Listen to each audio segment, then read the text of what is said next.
Oh shit, I didn't even do that.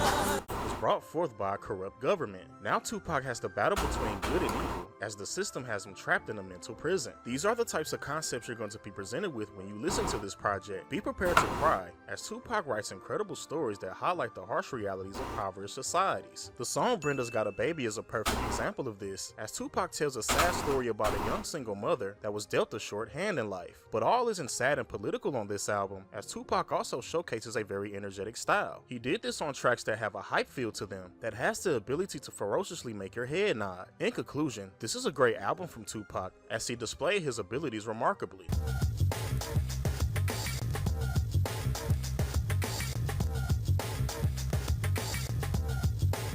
Hold on. I hate that YouTube always gotta do that, man. Take this shit off, man. I hate when YouTube do this. When you pause it, it just don't stay as a clear screen. But I can't read up here because these niggas.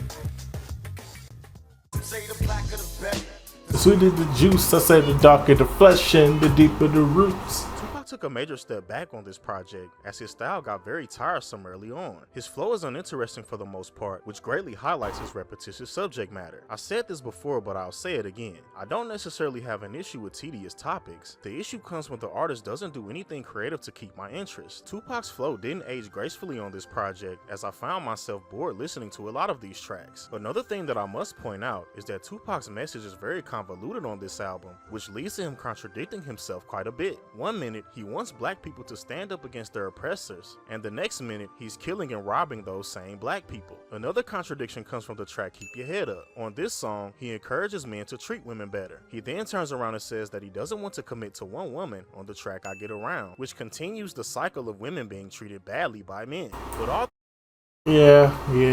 Tupac was definitely all over the place, but I feel like this was him entering that stage of I'm speaking my mind, but y'all ain't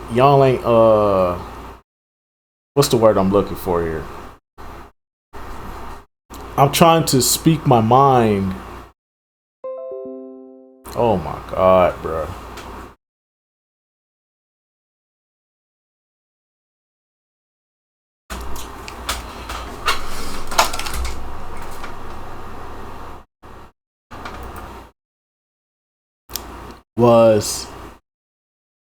I was trying to say that on this album, I felt like Tupac was trying too hard to address the critics,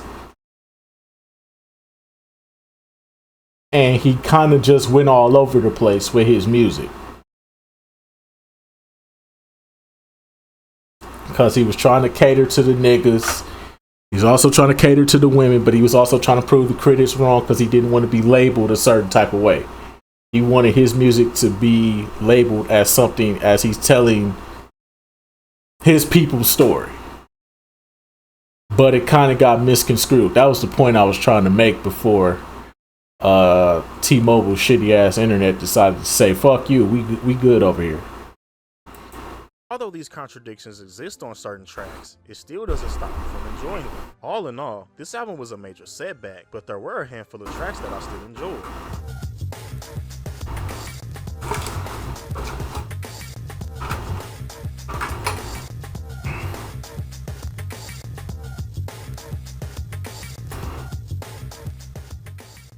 When I was young, me and my Mama had beef, 17 years old, kicked out on the street. Back at the time, Provides passionate performances on these tracks. This is due to him I can't really say it's a sophomore slump because he actually did have hits that came off this album. So I can't say he went to a sophomore slump because he did have hits off this album. But is it his best? Absolutely not. But yeah, I wouldn't say it was a sophomore slump. I'd just say it was. I would say the direction was all over the place. But to say it was a sophomore slump would be me saying it's a bad album. It's not a bad album. It's just all over the place. If he would have really found a subject and stuck to it, that album could have been a lot more better.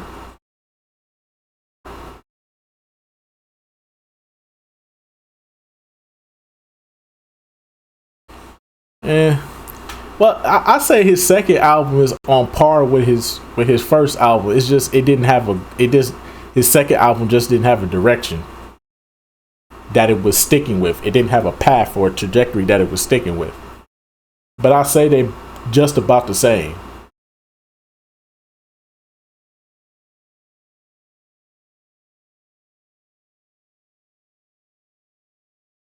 That's what I would say.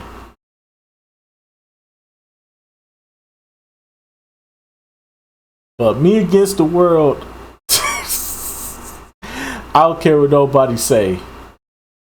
Me Against the World is by far Tupac's best fucking album. By far. The subject matter, the shit he talked about. I will say that the songs about death was a little too much. That's the only critique I do have of this album. The topic of death is just like, it's a little too much for me, but I can get past that. But that would be my only critique of this album. But outside of that, the subject matter, everything else, he put his heart and soul into this album. He put his heart and soul into Me Against the World. So I have to give this.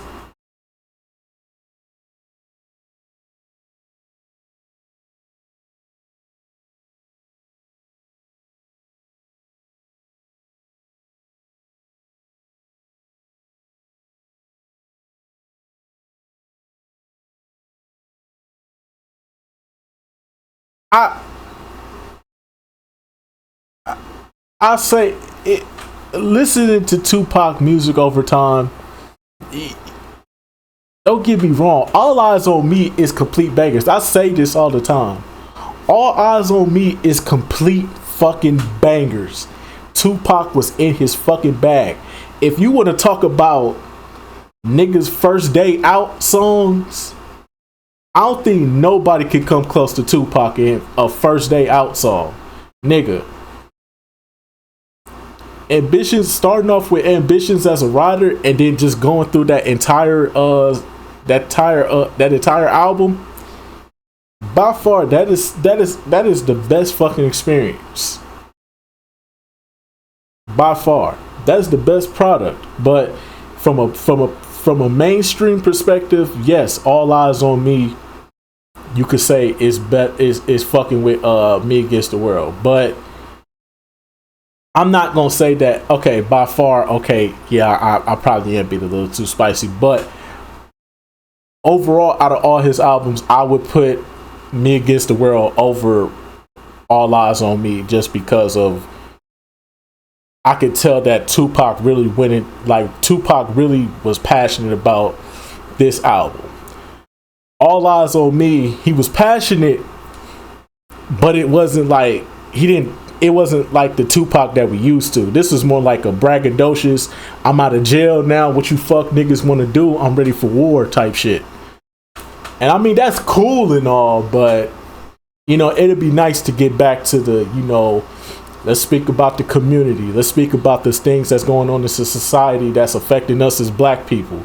I like that shit. Like, that's what I mean when I say I would put Me Against the World over All Eyez on Me. It's cool that you going to war with niggas and you making songs for the bitches and shit like that, but I still need that political Tupac every now and again. I need that conscious Tupac to give me that insight. You know what I'm saying? I need that. I didn't get a lot of that on All Eyez on Me, so that's what I'm really saying. So if I say by far, yeah, you can't admit that I am being a little too spicy on that one, but I still think Me Against the World is his best album, just because of the subject matter and everything that he speaks on and the passion that he puts into it. Addressing his current struggles at the time, which consisted of him dealing with the court case and having negative labels put on him by the media. Tupac also reflects on his past, which consisted of various hardships. Two major highlights showcased this greatly. The song So Many Tears involves Tupac reflecting on all the people he lost through gun violence and how it continues to affect him. Dear Mama is an incredible song with fascinating production and a very heartfelt performance from Tupac. This song involves Tupac showing his appreciation for his mother, as she did the best she could to raise him. But although this album has its highlights, it definitely has some flaws. Tupac's overall style gets tiresome on certain tracks, as he rarely switches his flow. This also highlights his repetitious subject matter, which consists of him rapping about his hardships. I started to notice this on the song Lord Knows, which contained the flaws I've mentioned before. But although Tupac provides a monotonous style on these songs, I still didn't think they were bad, but they definitely lack replay value. Oh, okay. Another major highlight on this album, yeah, that is a good video idea. Singers, which brought out these passionate tracks even more. All in all, this is a really good album with passionate performances and great production. Hey, that is a good video idea. I just didn't think that you'd be willing to sit through niggas' best bodies of work. I already know you gonna put Nas on there. I already know you gonna put Nas on there. By far, I already know you gonna put Nas on there.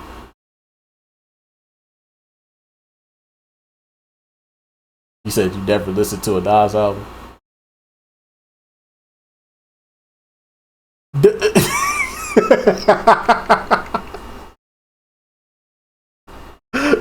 Hey, I don't care. I don't really care. The only Nas album I think I listened to in its entirety was It Was Written. That's the only album I think I've ever listened to in its entirety.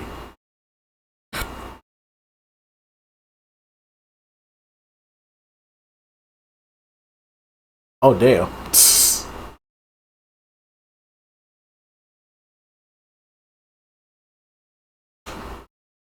You gonna put that over Ottawa? I thought you like Ottawa more than you like Equimini.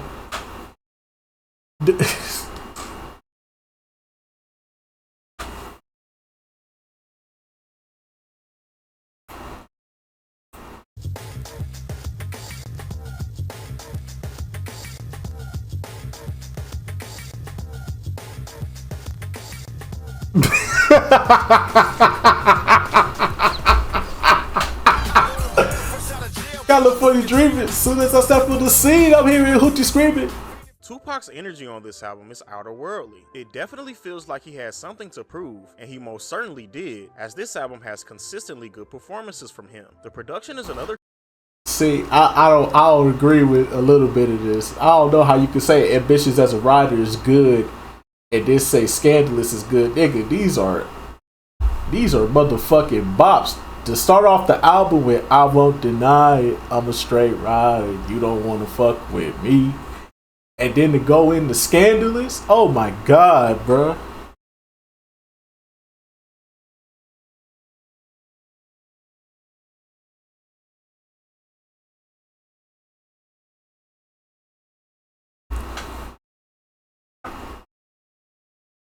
Yeah, I'll be one of those people that tell you Summer Playlist and Cadillac Music is arguably one of their best albums, in my personal opinion. I'll be one of the people. I ain't afraid to admit that. I still fucks with their first album a little bit more.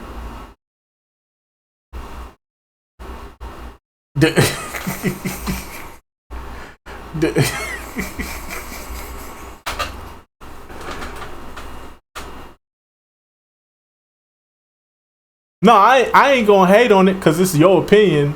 I ain't gonna hate on it because it's your opinion, but I just say that for me personally, I say yeah, that's mine. But I understand where you come from because you coming from your own perspective, so I understand. Like I ain't even mad at Gully Boy if he don't think that If he thinks that All Eyes on Me is better than Me Against the World, I ain't gonna be mad at you for that. Cause I understand that's a really big discourse in the Tupac community. That's a really big discourse. All Eyes on Me or Me Against the World. Some people even say the Machiavelli album is better than both of them, but that's certain people. It's what you like. Key factor, as the elements of the instrumentals are hard-hitting. Another great aspect of this album are the guest appearances, as they assisted Tupac remarkably. My favorite performances from the guest features are the R&B artists, as they did a fantastic job providing melodic vocals on the smoother tracks. Great examples of this are Casey and JoJo on the track How Do You Want It, and Danny Boy on the song I Ain't Mad At You. Another great element of this album is Tupac's ability to provide a multitude of interesting concepts that deal with everyday life. He also shares his perspective on certain things, which is intriguing to listen to, as he consistently provided fascinating, passionate performances. But although there's a lot of good on this album, some tracks were killed by the guest features. In conclusion, this is a really good album, as Tupac showcases his hunger and passion to the highest degree. Shit.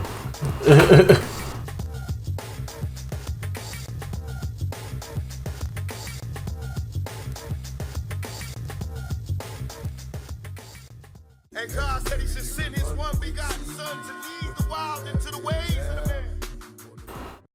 Alright.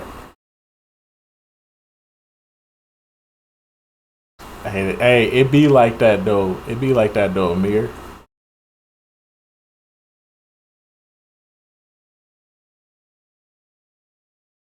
It be like that though, Amir. As long as you know that it's what you like, fuck what everybody else talking about. It's what you like. This is Tupac's first posthumous album, and it showcases a lot of flaws. What I've noticed about Tupac's later albums is that he was carried by the production and guest features. When I say guest features, I'm not talking about the Outlaws, as they ruined a large majority of songs on this album. Their styles are... I ain't gonna lie, they did ruin they did ruin some songs on this album. I ain't gonna lie to you.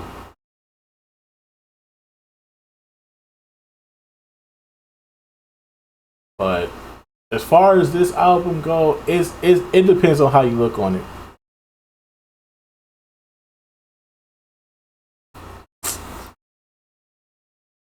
Oh, then just do what I do. Start deleting comments.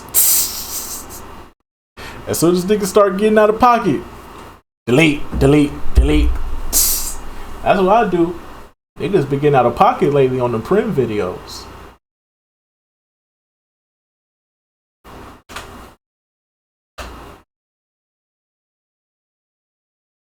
But when it comes to this, I'm gonna stop right here because I ain't gonna even do the any more posthumous albums after Machiavelli, because this is the only one where Tupac actually had his hands on this album, had a hands-on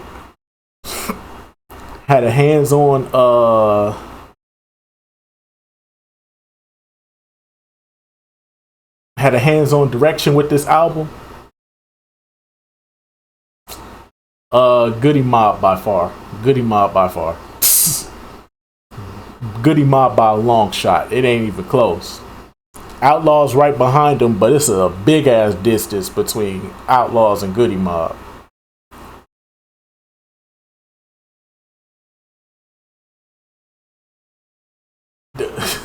I shouldn't I? Yeah, I'll just look at the scores, because I don't really care for the posthumous albums, because like I said, it be certain albums where they be using the same lyrics from the last album. It's like, wasn't them bars on the last album? Wasn't this song on the last album? What's going on here? Like, that's why I can't listen to Tupac albums, because they poorly produce his posthumous albums. But this one right here, it's a toss-up, but I will say the Outlaws did kind of put this album in a bad spot. No offense, but all offense, but I hate when niggas say no disrespect, but disrespectfully, nah. Yeah. Okay, I'll say the songs that I fuck with heavy. Okay, Bomb First, most definitely. Hail Mary, that's a classic. Toss It Up, that's really good. Live and Die in LA is really fucking good. You can miss me with this one. You can miss me with this one. I only like the hook. I only like the chorus to Just Like That. I only like the chorus to Just Like Daddy. But after that, you can miss me after with the whole song. I hate the song, but the chorus is perfectly fine with me. Crazy is okay. I wouldn't say good. White Man's World is pretty good. Me and My Girlfriend, obviously good. Hold Your Head, it's wish-washy with me on Hold Your Head. And Against All Odds, most definitely. But yeah, outside of that, it's an okay album. Boring to listen to, as their rhymes are very basic. Another flaw about the Outlaws rapping alongside Tupac is that they can't match his energy, which leads to them adding nothing to the tracks that they're featured on. A perfect example of this are their guest verses on the song Hail Mary, which is considered a legendary song from Tupac. This is solely because of Tupac, as the Outlaws' verses aren't memorable in my opinion. Facts. Another flaw in this project is Tupac's repetitious style that consists of him using the same flow. Tupac was slowly undeveloping as an artist, as his topics and flows were the same. But even though this is the case, he still provided a handful of good songs on this album with high replay value. All in all, this is a good album, but it definitely has some major flaws.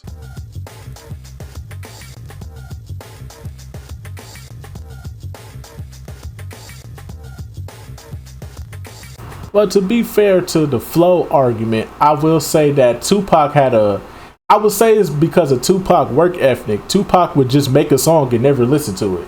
So he'd never go back and change anything. He would literally just record the song, get it out the way, and then just hop on the next song. That's why this nigga got like damn near 300, 400 songs. That's still unheard of. Yeah, that kind of is a bad thing. It's really a bad thing, but at the time he knew Tupac kind of predicted his death was coming. So he kind of just like said, fuck it, I'm going to just make as much music as possible. So that way when I'm gone, y'all still have something to listen to. Which I appreciate it, but you know, it would be nice to go back and proofread your songs a little bit. Because once he dropped All Eyez on Me, he went right back into the studio and started working on like, I think everybody would say he do like at least 12 to 20 songs a day. Like he be writing as they making the beat, and then as soon as they make the beat, he immediately goes into the studio, and you just had to be on top of your game. And that's why he always had the features and all these other niggas on these fucking tracks and shit. Cause it was his work ethic. I can't knock him for his work ethic, because that's a really good work ethic to have, but it's bad when you're not going back through your songs.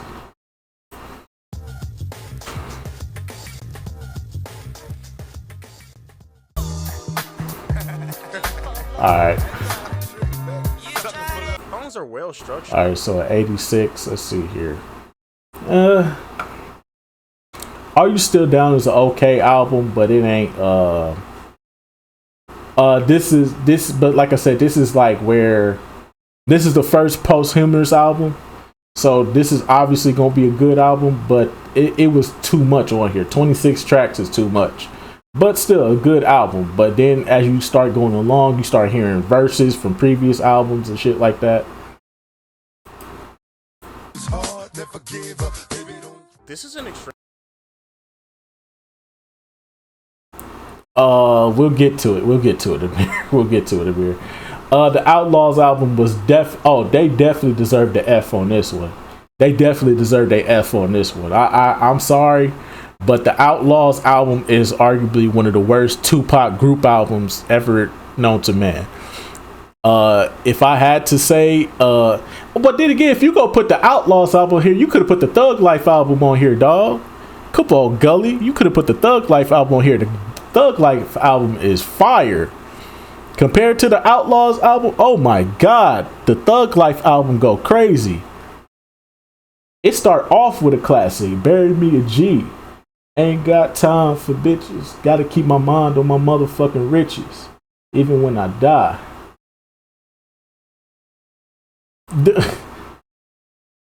All right, let's get to this one. On Tupac's third posthumous album, we're met with I could say there's about 5 songs on this entire album where there are repeated lyrics from other songs on previous albums on this album.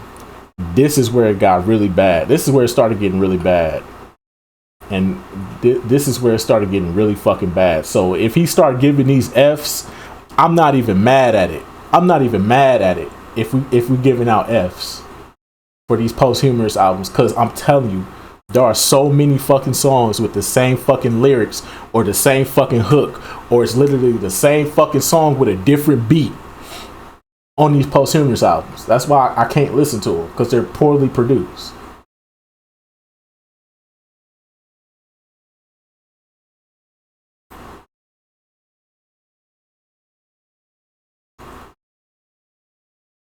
Hold on. Go back.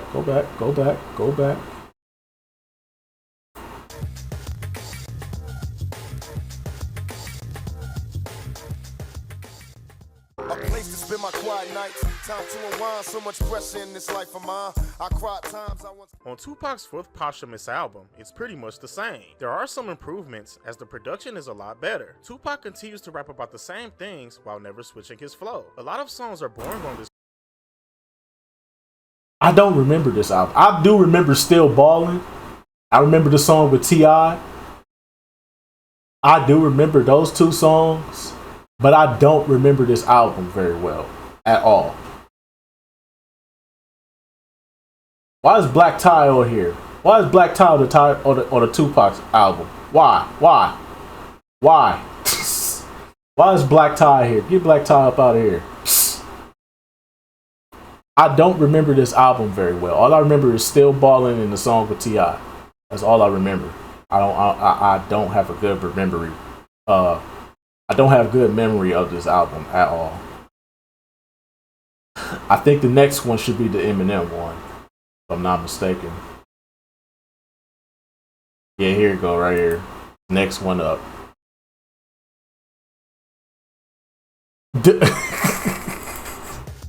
Get Black Tie up out of here. This album right here is what makes me want to strangle Eminem to this very fucking day. Now, listen. I understand. Tupac's mom gave Eminem the permission to make the album.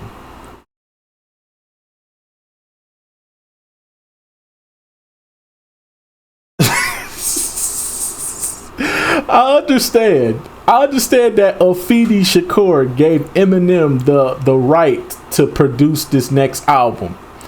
But when I tell you, this is some of the worst shit. I don't care if this shit went platinum, okay? I don't care. If you listen to the consumers that actually listen to this album, they will even tell you this album is dog shit.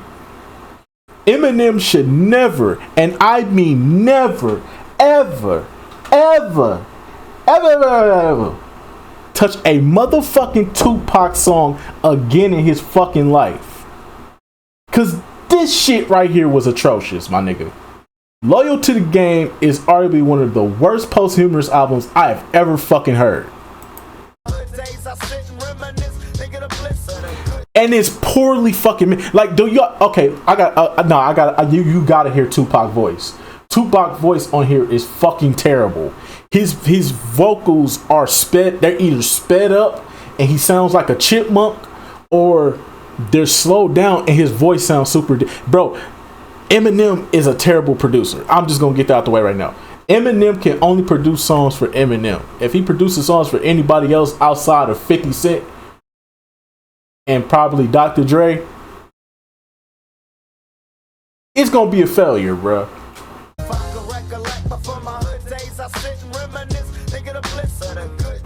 Like, bro, do you hear Tupac's voice right here? You have to hear Tupac, bro. His voice, the vocals, the way how everything on here is terrible, bro. Bro, this is literally like this is literally like somebody that just figured out how to use Fruity Loops. Fruity Loops, whatever you call that shit. Whatever you call that program. Was it Fruity Loops, some shit like that. And they just started learning how to make beats. And they decided to make a Tupac album. That's why this shit is terrible, bro. I could go on a 10-hour rant about why this album is bad. But you have to listen to it for yourself to understand how bad it really fucking is. On his 5th posthumous release, things are a lot different, which is mostly for the better. Although Tupac provides the same style and concepts on this album, the creativity of the production makes a lot of these tracks tolerable. Eminem produced pretty much all the tracks, and he did a decent job. I like his This shit was terrible. creative use of Tupac's vocals, which consists of him making Tupac shout out himself, G-Unit, and Obi Trice. I'll give you Ghetto Gospel though. That's the only song I can give you on this one. I'll give you Ghetto Gospel. Outside of Ghetto Gospel, this whole album, fuck no.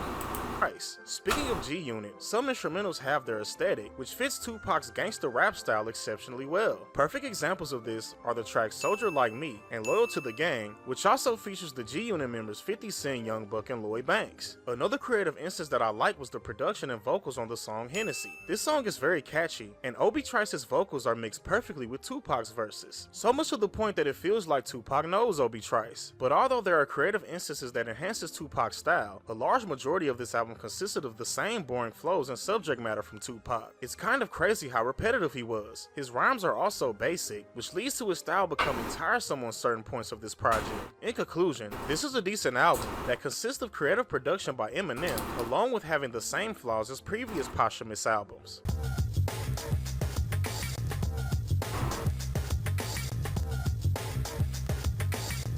Tupac's overall style. I'm not gonna lie. I actually fuck with Pac's Life. I actually fuck with this one. However, I don't know. I forgot who produced this, but I actually fuck with this one. I ain't gonna say it's the best, but I definitely fucks with it. I fucks with Pac's Life a little bit more than a lot of his posthumous albums. Let's see. Oh, Thug Life. Okay, so he did do Thug Life. All right, cool.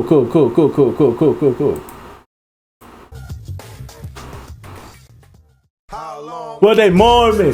Yes, sir. It's that shit. Thug Life is a rap group that consists of Tupac, Big Sight, Mopreem Shakur, Macadocious, and Rated R. Their style. Bro, this whole album is just fire, bro. Bury Me a G is by far my favorite. It's my favorite song on this album, period. Like, Bury Me a G go crazy. With the Eyez Brothers sample, bruh, Bury Me a G go crazy. Pour Out a Little Liquor is a fucking classic. How Long Will They Mourn Me? Most definitely. This is a fire ass song. Cradle to the Grave go crazy. I like everybody's verse on Cradle to the Grave.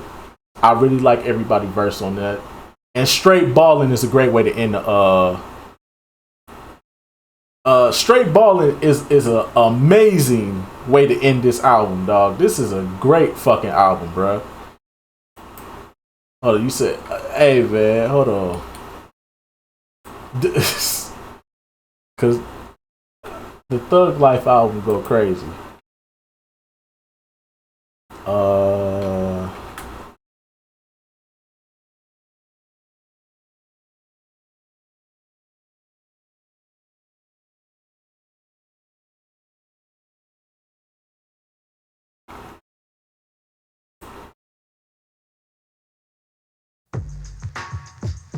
This motherfucker start off with a bop, bruh. The motherfucking Eyez Brothers sample go crazy on here.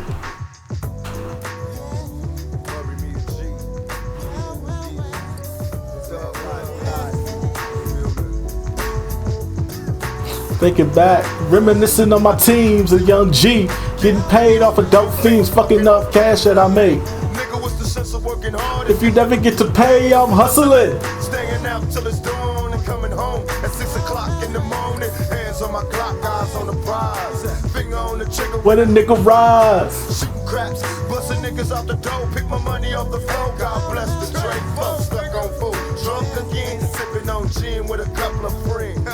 Say them thug life niggas be like major pimps. Sticking to the rules wasn't made to sin. And if I die, let it be. When it come for me, bury me a G. Say I ain't got time for bitches. Gotta keep my mind on my motherfucking riches, even when I die. Mama don't cry, bury me a G. As I ain't got time for bitches. Gotta keep my mind on my motherfucking riches, even when I die. Mama don't cry, bury me a G. Come on, man. Hey, I ain't gonna lie. Oh my god, dog. That motherfucking Eyez Brothers sample go crazy, dog. This shit, oh my god. That's how you start off an album, bro. Then obviously you gotta pour out a little liquor, man. Yeah, pour out a little liquor for your homies, nigga. This one here rock to my nigga Mike Cooley. How you come out, man? I started young, kicking dust, man. Living rough, you watch your mouth around my mama. You couldn't cuss, man. I had a town ass homie though. We ran the streets and on the scene at the age of 14. I packed a 9 and my nigga packed a 45. We're drinking 40s, little shorties living on the lives. You couldn't stop us, no as I got my Glock, fuck the coppers. Hanging on the block, slanging rocks and making profits. I couldn't fuck with the school life, I was a fool. I blame the motherfucker for a tool, man. Tonight will be the night, that's what we thinking. Hustling in the rain, felt no pain cause we drinking. Playing them hoes like manure.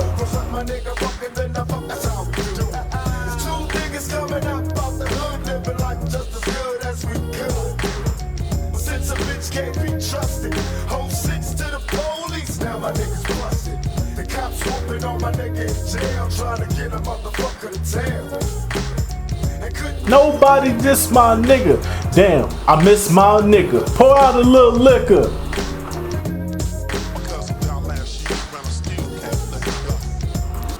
That shit, oh my god.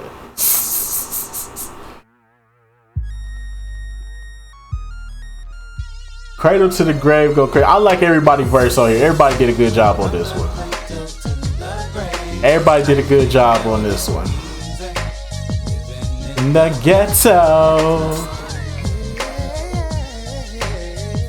cradle to the grave. Life ain't never been easy. 1971, mama gave birth to a hell-raising heavenly son. See, the doctor tried to smack me, but I smacked him back. My first words was stubbed for life, and Papa passed the Mac. I'm busting on these motherfuckers ballin'. Listen, you can hear my mini 14 calling. I'm out the window on my drop top. I got my Glock cop, busting at niggas when will it stop? Now tell me, are you scared of the dark? Can't close my eyes, I see visions. And even with this thug living, well, I escaped prison. Penitentiary chances was an all-day thing. The only way to advance. And if you slang, then you better have your nights on. Cause when we fight, it's in the middle of the night with no lights on. Hey, there must be a God, cause I feel lucky, paranoid out my mind. This motherfucker's trying to bust me, am I going to jail? Look at me bailing, coming out the courthouse, all about my mail, man. Never die, be a hustler, motherfuckers, and making thugs out you suckers from the Cradle to the grave, nigga.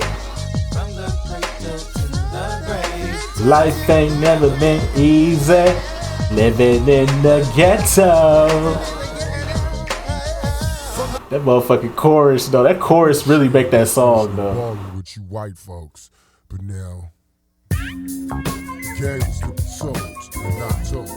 So, And it's a good way to end off this album.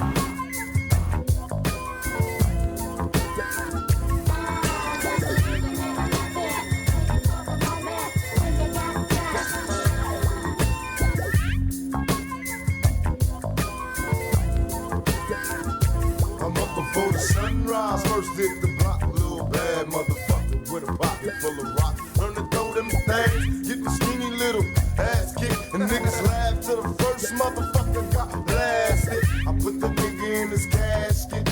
Now they covering the bastard in plastic. I smoke blunts on the regular, fuck when it counts. I'm trying to make $1 million out of quarter ounce and get them ghosts on the 5-0. Fuck them hoes, got a 45 screaming out survival. Hey nigga, can I lay low? Cook some yayo, holla one time when I say so. Don't wanna go to the pen, I'm hitting fences. Knocks on the nigga back, missing me by inches. And Yeah. they say, how do you survive weighing 165 in the city where the skinny niggas die? Tell mama don't cry, even when they kill me. They can never take the game from a young G. I'm straight ballin'. Yeah. That's hey man, I don't care nobody says that's motherfucking man, that motherfucker go crazy, man. Most definitely Thug Life go crazy, man. Oh man. So let's look at it. Let's look at the scores. Let's look at the scores here.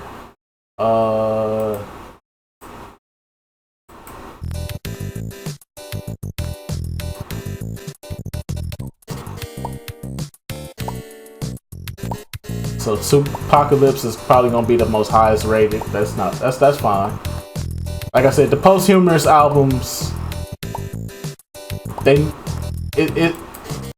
it's up to you if you really want to go through that shit. Me personally, like I said, if I hear one song on this album and then it's on another song on this album, no, fuck that shit.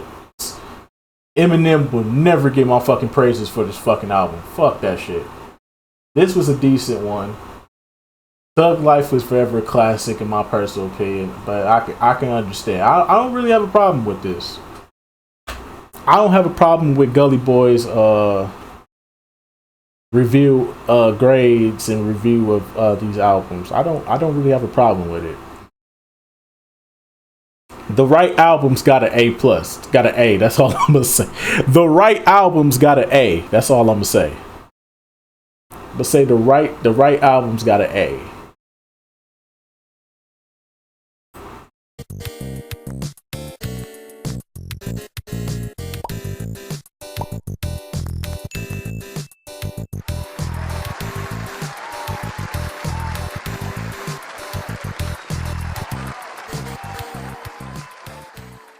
I'm just gonna go ahead and say it. Tupac is overrated. This doesn't mean he's Damn. a bad rapper. The reason I say this is because his style and subject matter is very repetitive. Another flaw with Tupac's style is that he's a basic lyricist compared to his peers. He rarely has rhymes that excite me, as he says the same things in his songs. Either he's rapping about the struggle, or he's an outlaw from the mean streets of the ghetto. I will admit that he's very passionate when he raps, but even that becomes repetitious, as I heard this style over and over. The things that saved him most of the time was the production and the assistance from featured artists.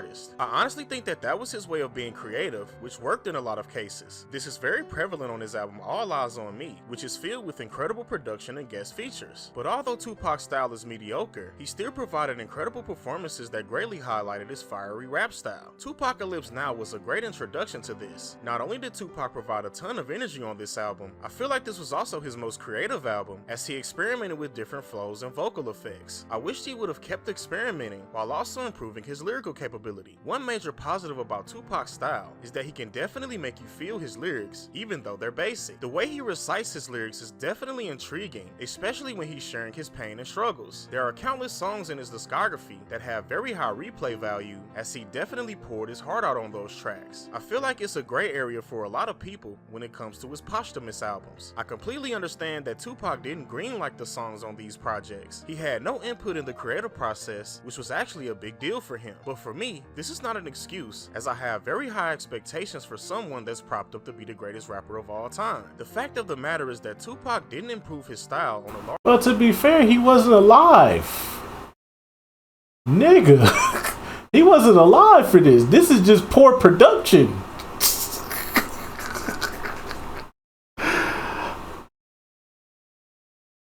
majority on these unreleased tracks. I just don't see how anyone can record multiple songs that sound exactly like each other without improving in the slightest. But even though Tupac had many flaws, his overall discography is pretty good. I definitely liked his music more when he was alive. Although I understand he had no creative input on his posthumous albums, it's still no excuse for someone who's considered the greatest rapper of all time. And oh yeah, the Outlaws suck, and they're probably one of the worst rap groups of all time. They ruined the large majority of Tupac's tracks, as their styles are boring and basic. With that being said, that's my opinion on Tupac's entire discography. I'm gonna catch you guys on the next one, and stay tuned for more discography reviews. Gully Boy, signing out.